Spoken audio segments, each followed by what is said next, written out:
1947. It was June 47, just this month.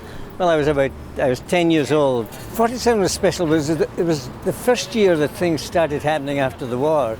And we were all just so happy to be alive, you know. A lot of us, we had a bad time during the war, and I can remember bombing and all the rest of it. In 47, my dad took me down because he was presented to the King with my mother. He was Royal Navy Reserve in the First World War and the Second. My dad heard that the Waverley was going their maid's voyage, so he was determined to take my mother and I doing the water on it. So down we went.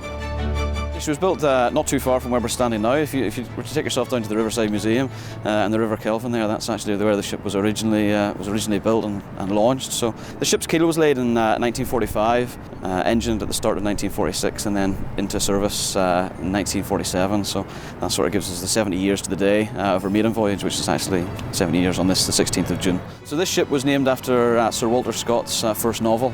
The original Waverley was sunk at Dunkirk, so this ship was she was requisitioned in the war, and this ship was built as a replacement for the first Waverley.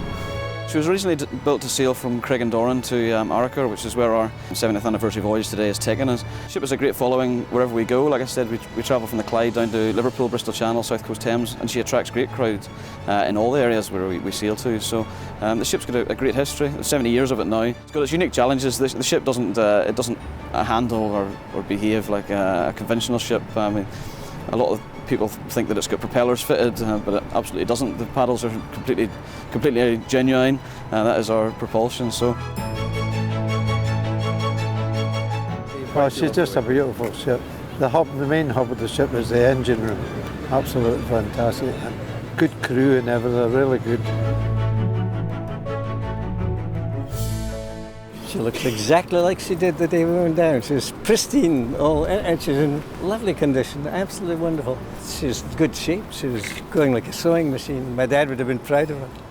We have to work very hard to keep the ship in service, as you'll appreciate. As long as people keep coming, and as long as we can operate the ship as a charity, then we should be able to keep sailing. So. There's a lot of folk, obviously, who are regular passengers, but there's a lot more who just come on.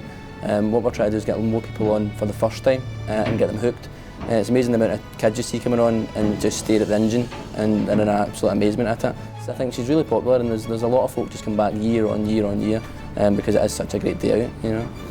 Well, we just hope that young people will keep coming on board and passing it on to schools and churches and everything like that, because she's the last of the sea-going paddle steamers.